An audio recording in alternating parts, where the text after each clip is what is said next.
Peace and blessings, family. This is your brother Asarimhotep with the Martin Delaney Center for Egyptology.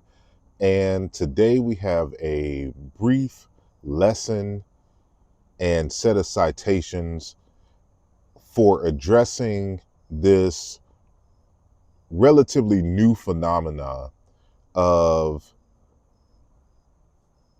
African Americans becoming more anti-African, and to the point where they are denying African ancestry and claiming to be FBAs or foundational Black Americans and ADOS and uh, Solon and all this other kind of stuff. And so what you're finding a lot on social media is a number of uneducated individuals of color who have never taken Africana studies courses in their life, making statements like, we don't identify as African, and we never have, and we've always been here, et cetera, right? And so what they're trying to do is associate themselves with the accomplishments and cultures developed by the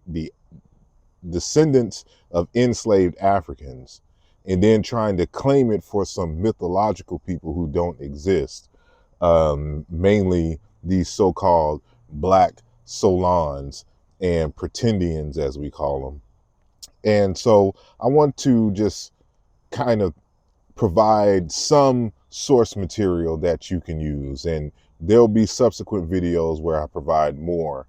But it's a shame that we've gotten to this point. But this is the dangers of not having educational institutions where we can provide these primary source materials so that our people can understand their history in its true light. And so all that and more when we return in just a moment. Hotep.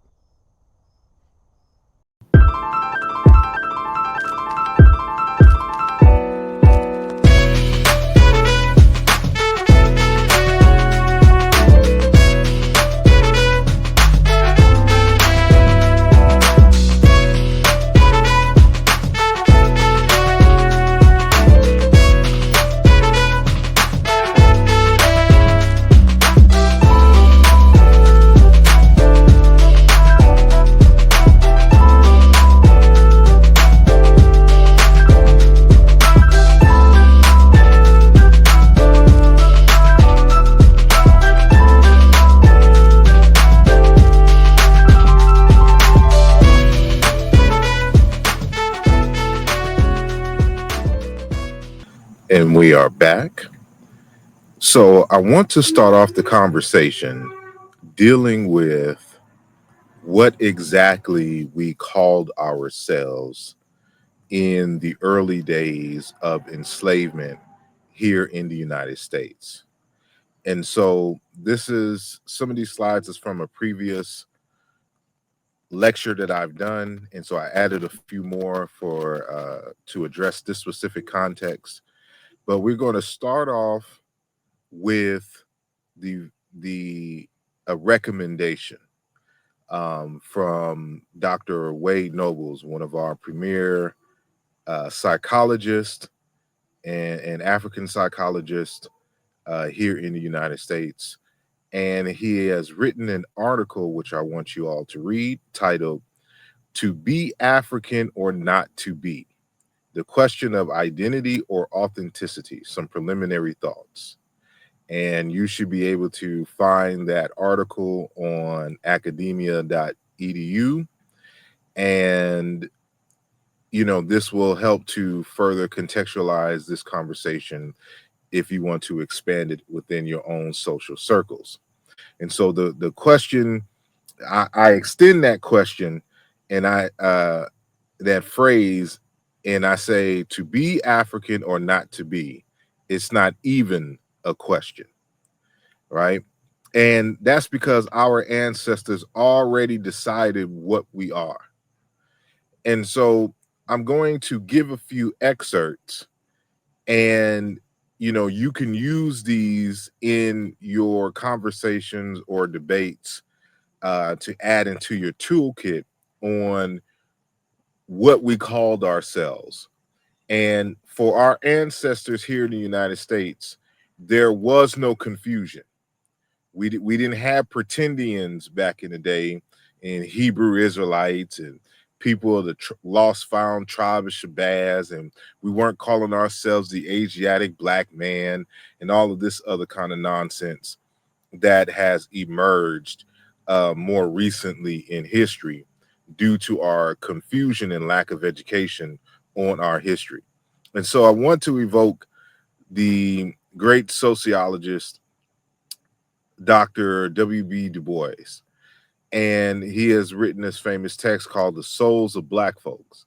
Now, in this particular text, he is talking about a number of things, but he also mentions and cites conversations that other prominent African Americans have had during his time or before, right? So this text is written in the early 1900s, like 1904, 3, something like that. And so he mentions, and this is a more updated text, and he mentions in Appendix 2, there's 3 appendices in this particular text, and he's naming off a number of prominent African Americans and particular ideas that they have espoused in their lifetime that had come on record.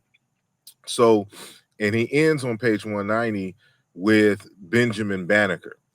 And he says, Benjamin Banneker, you know, the almanac maker, voiced their longings, because again, he mentioned some other names, so it's their longings, when he said to Thomas Jefferson. Now he wrote a letter to Thomas Jefferson, and he stated in the text, I freely and cheerfully acknowledge that I am of the what?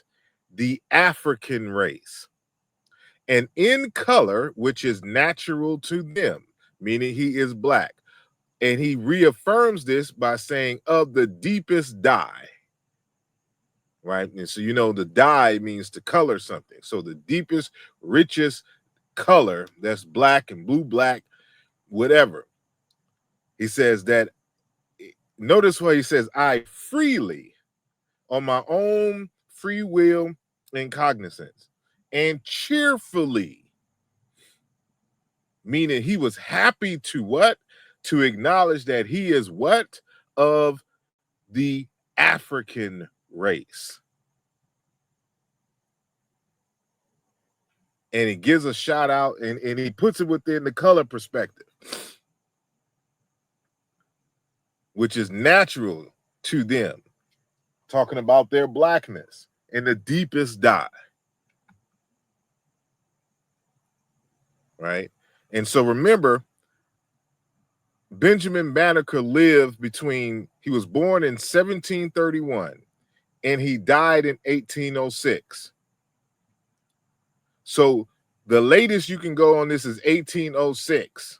This is before slavery ended. They were not confused about who they were and where they came from, talking about our African American ancestors. They weren't talking about we were here before Columbus and that we're the real Native Americans and Indians. There was none of that BS. But we'll continue. So that's cited in The Souls of Black Folks, page 190. And so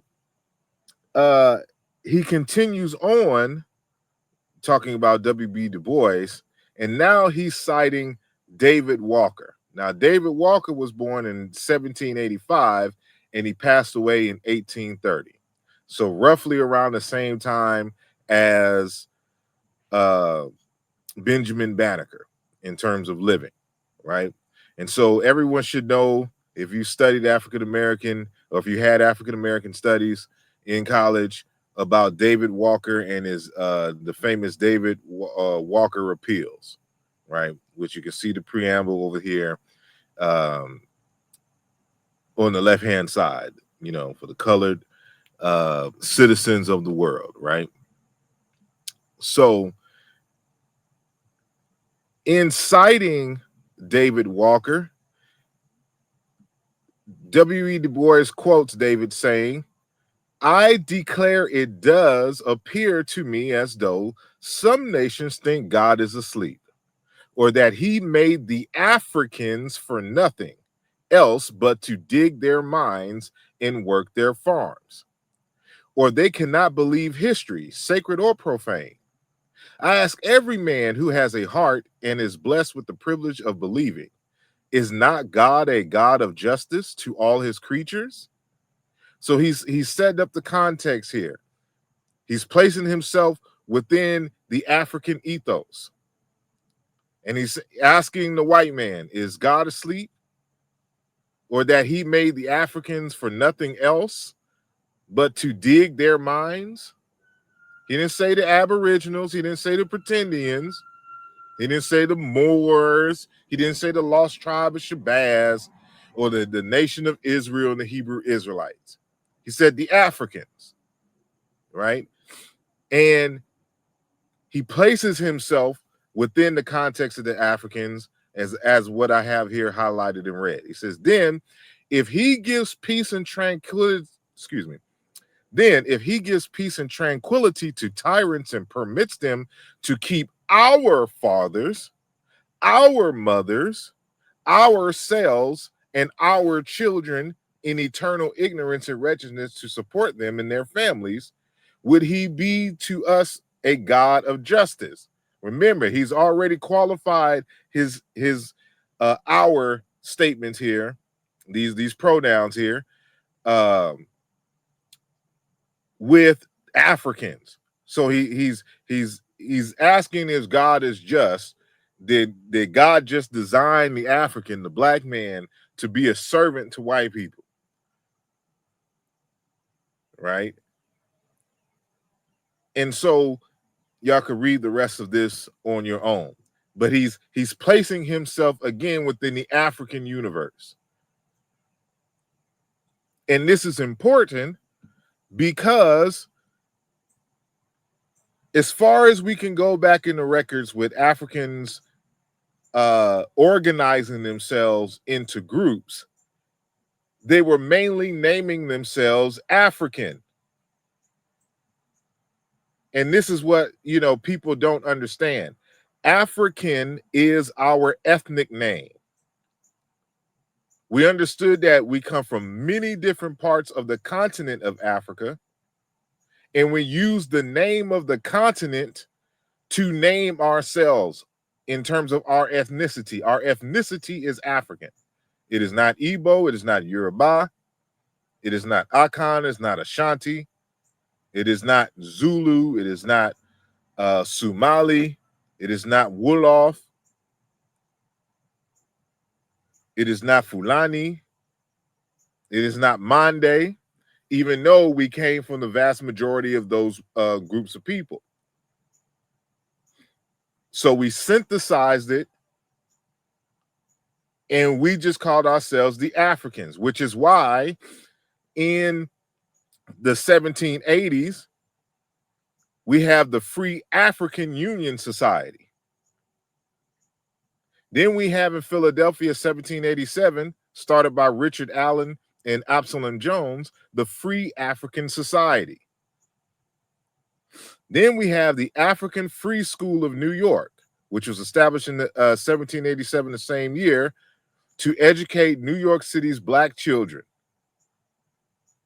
Again in New York in 1808, we had the New York African Society for Mutual Relief. Same year again, we have the African Lodge, the Prince Hall Masonry. Then we have the establishment of the African Methodist Episcopal Church, 1816. We have the African Benevolent Society in Ohio, 1827. We have Baltimore Society for Relief in Case of Seizures. Doesn't have the name there. Just put that there because this is part of a larger conversation. But the next we have African Civilization Society, founded in 1858. by Henry Highland Garnett. This organization aimed to promote the immigration of free African Americans to Africa and improve the conditions of Black people globally. So this is your earliest Pan-Africanist effort here. Then we have the African Dorcas Association, formed in New York City in 1828. This organization aimed to provide clothing to poor African American children so they could attend school. Then you have African American Female Literary Association in Philly. Then you have the African American Female Intelligence Society, established in Boston in 1832, the next year. The previous year was 1831 in Philly.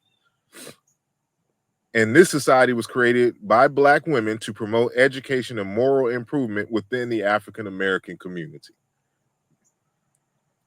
So since the at least from what I'm showing here, the late 1700s, remember we came here in 1619, and Africans were still being brought over here to the United States on a frequent basis. We never lost our identity in terms of knowing where we came from as a collective, maybe in our individual families over time, but we always understood ourselves to be African people. And so when we had the opportunities to organize ourselves, we always organized ourselves under the banner of African, because that's who we were. That's who we are. Thus the title, to be African or not to be, there is no question.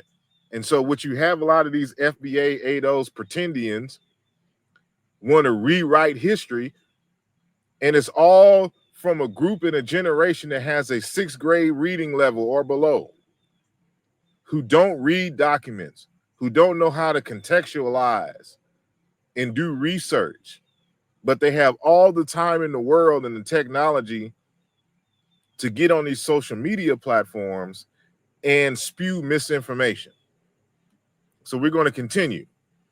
And so, you know, it's gotten to the point now where they keep spreading this misinformation that Jesse Jackson coined the phrase and the name African American, and everybody just followed Jesse Jackson in naming ourselves African American. That is not the case. As I just showed here, these two societies, the African American Female Literary Association and the African American Female Intelligence Society, 1831 and 1832. A century or so before Jesse Jackson was even born.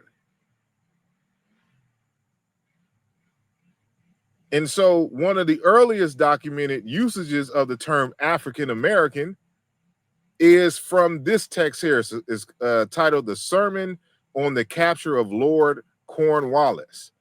And this was published in 1782. And the author didn't give his birth name. He just said an African American. It's on the title, it's on the book. If zoom in on the left-hand side, you can see this, by an African American.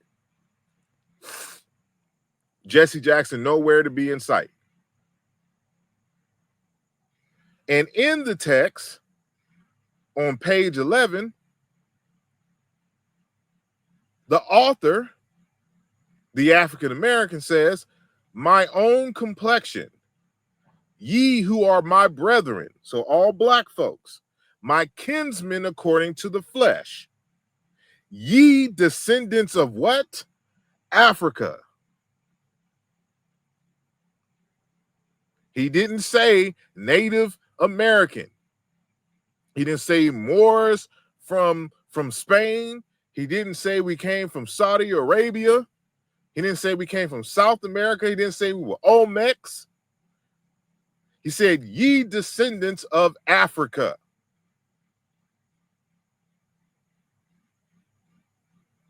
And we continue. And so this is if you should be able to find this online. And so this is the page here on the right-hand side. You can see at the top of it, it says page 11, because I like to provide my sources. Because, you have these pretendians get online and just spew information without credible sources. So these are primary sources that I'm citing here. And so you can read it here. And notice that the S in this text is a different type of font. We can have that discussion at another time, right? And so, you had, other organizations around this time. So you had like the Free Dark Men of Color, the Colored American Temperance Society.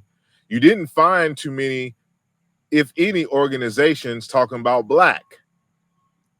Because see, this is what people don't understand. Like in my grandfather's time, if you was to call somebody black, black was a bad word.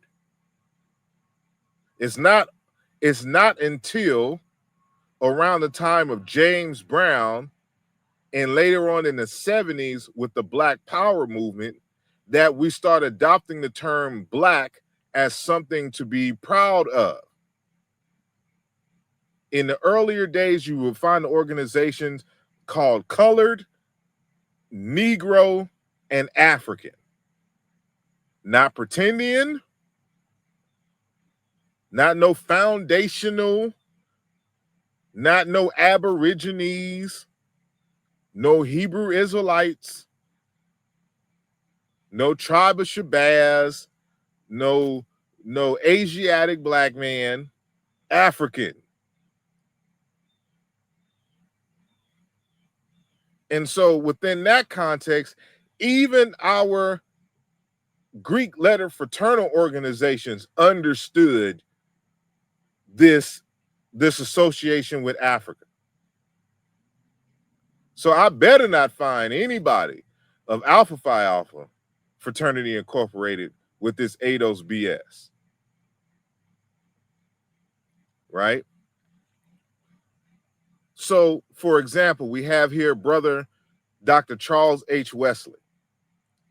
And this is a citation coming from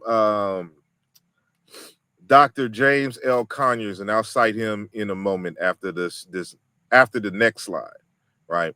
So, but he's citing Dr. Charles H. Wesley, who would write to the Alpha Phi Alpha Brotherhood, African history and civilization, the Sphinx and Ethiopian tradition bring new meanings, and these are interpreted with new significance to others. As Americans of European parentage point with pride to their ancestral history of their people, so Alpha Phi Alpha would have the Negroes of America look with pride upon African civilization, with its kingdoms, its governments, and its laws, the social institutions, its buildings and roads, and its evidences of indigenous progress, unaffected as it was by outside influences. This is before Cheikh Anta Diop, who made a similar statement in Africa, talking about how Europeans look to Greece and Rome to ground themselves in their identity, the same way Alpha Phi Alpha Fraternity Incorporated and African Americans in general should look to Africa and its civilizations for its ancestral, cultural, philosophical, and values to be grounded in. And so Charles H. Wesley wrote the history of Alpha Phi Alpha text. He wrote the history of Sigma Phi Pi. He also consulted and helped with the Omega Psi Phi's history text. And he is the author of a number of African American historical texts. He's one of the giants of African American history. I suggest y'all, if y'all can find books written by him, just to grab them. They're a treasure trove. Right? So that's brother Dr. Charles H. Wesley. And so we then have here is Eugene Kinkle Jones, one of the founders of Alpha Phi Alpha on the left-hand side. And so, as Dr. Conyers cites, he says Eugene Kinkle Jones had studied Greek at Virginia Union University, where his father was a professor. So, for those of you in Alpha Alpha, you should know that Eugene Kinkle Jones went to Virginia Union, then he transferred to Cornell, right? So, Henry Arthur Callis, another of the founders, wrote in a letter to the fraternity historian, I never studied Greek. Eugene Kinkle Jones arrived at Cornell in September 1906. And remember, the fraternity was founded on December 4th, 1906. I had trouble with the last letter alpha. Remember, Alpha Phi Alpha. It's an acronym, right? So I had trouble with the last letter alpha because I could not find in Latin what the Greeks called what? Africans. The professor of Greek whom I consulted told me Ethiopians. So came the second alpha. So when you see Alpha Phi Alpha, and all of you who swear that the Greek lettered organizations are trying to be Greeks, no. Alpha Phi Alpha is the first brotherhood of the Ethiopians, of the Africans. Let me read it again. I had trouble with the last letter, alpha, because I could not find in Latin what the Greeks called Africans. So he was orienting the organization towards Africa. Thus why like our emblems is the pyramids and the Sphinx or the harem akhet in the ancient Egyptian language.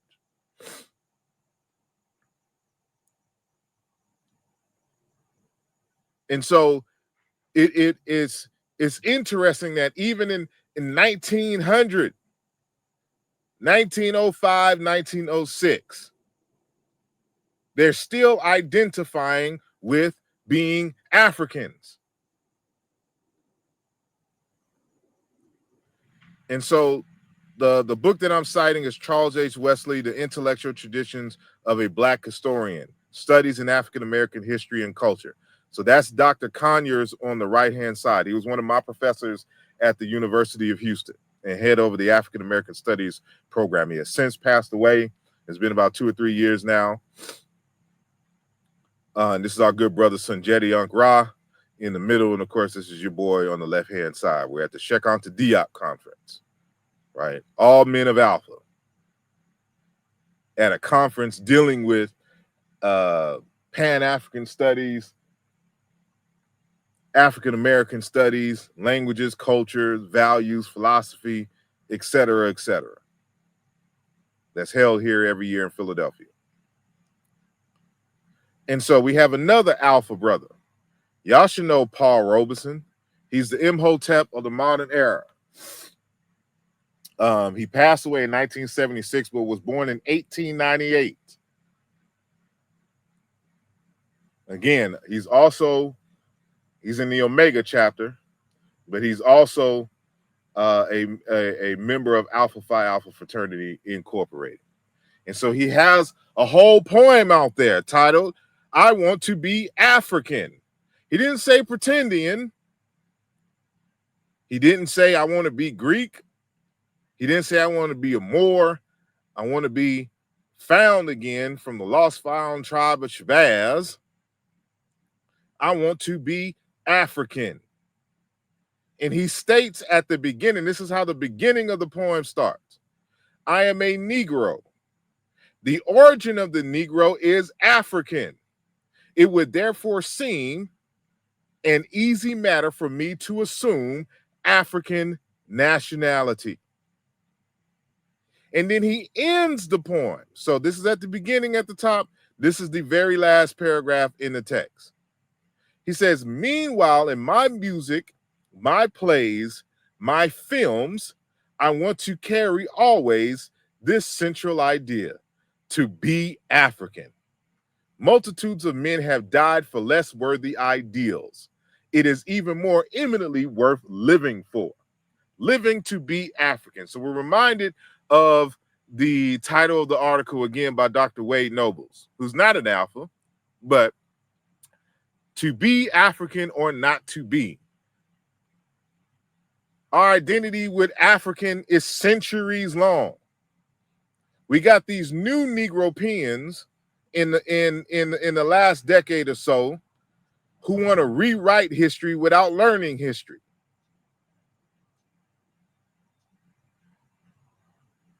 And Paul Robeson continues, he reaffirms this idea. During a 1960 interview with an Australian talk show, Paul Robeson powerfully addressed his dual identity as an American and a person of African descent, stating, "I'm an American who is infinitely prouder to be of African descent." That's why African and African American are interchangeable here in the United States. Because when we say American, we're only talking about citizenship. When we're talking about identity, we're talking about African. And how these new Negropeans don't understand this is beyond me. And in this photo, this is Paul Robeson and Dr. W.B. Du Bois shaking hands. And Paul Robeson, y'all should know, was a lawyer. He was a singer, an actor, and activist, as well as a playwright. So that's why we call him a multi-genius of our time, right? And so if y'all didn't know, W.B. Du Bois as well was a member of Alpha Phi Alpha Fraternity Incorporated. And he never abandoned his Africanness. And matter of fact, he saw that he lived his later years in Africa, and that's where he's currently buried, right? And so going back to the Souls of Black Folk, where we started, in Appendix 3, is titled Self-Review and 50 Years After. And so in the parentheses here, it says, in autumn of 1904, Du Bois was asked to write a short self-review for the prominent journal, The Independent, in which he offered a frank evaluation of his accomplishment, especially with regard to its formal coherence and diversity of its elements. Right. So what is being written here is from 1904. Again, slavery ended at what, 65, 1865, 63, depending on where he was at, right? And so he's talking about his accomplishments in his writings and stuff like this. We won't go through that entire text. I just want to go to the last part of it, right? Where he's talking about how his writings will be perceived and digested from people who are outside of the culture. And so he states, the thing itself sits clear before you, but when you have dressed it out in periods, it seems fearfully uncouth and uncouth. Nevertheless, as the feeling is deep, the greater the impelling force to seek to express it. And here the feeling was deep. In its larger aspects, the style is tropical. Therefore, what? African. This needs no apology. So he's unapologetic about the style in which he writes and speaks. He says it's African. The blood of my fathers spoke through me and cast off the English restraint of my training and surroundings. This is an Afrocentric analysis. In other words, the English way of thinking, Eurocentrism, its speech, its style, its way of conveying information is very limiting. He has to draw on the wisdom of his ancestors, his African ancestors. And it was his African ancestors who spoke through him in his writings. The resulting accomplishment is a matter of taste. Sometimes I think very well of it, and sometimes I do not. 1904. Our ancestors were not confused about who they were.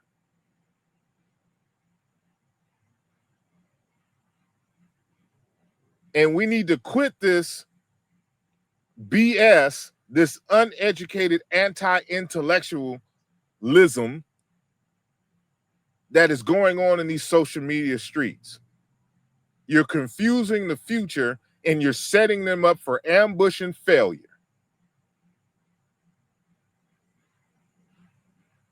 If you want to be ignorant in life, keep that to yourself. Let those who want to be educated, and quit spilling this misinformation, this wrong information, this silly information.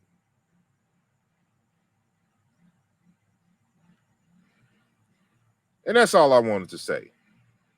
So until next time, leave a comment in the comment section or question. Hotep, peace.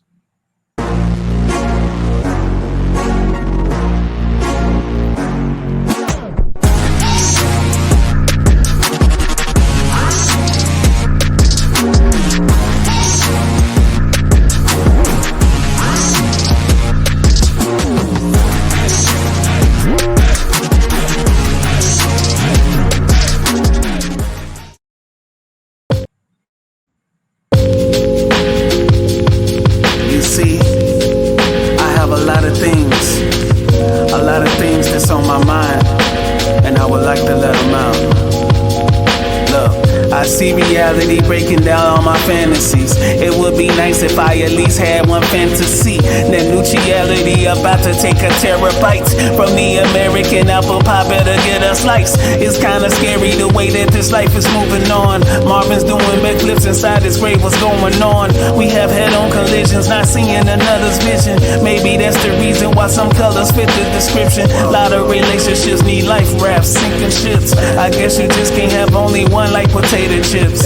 I would love for you to listen with an open heart, but would you really even hear me if it's torn apart? I don't do the things that I used to. I'll be fine even if I lose you, okay? Yeah. Okay. Yeah. Tokyo wanna those that. What's up? Feeling like I dropped the draw for in car Uno. I came to kick the door where the game man judo. Pin game low, that's why they give me kudos. Inspired by the 3-0. 595, check it for a pack line. Hit the turnpike, slide to a baseline. Gotta sound like I just hit the 85. Oh, I'm so ready, by enemies necessary. We gon' be legendary, hold up. About to grow the payrolls. If you see the vision and you're with it, you should say so. Cause we about building, elevating the millions. This program was created with the love and support of all our Patreon members and subscribers. If you are not a member yet and would like to see more content like this, consider becoming a member today. The link is in the description of this video. Your support is greatly appreciated.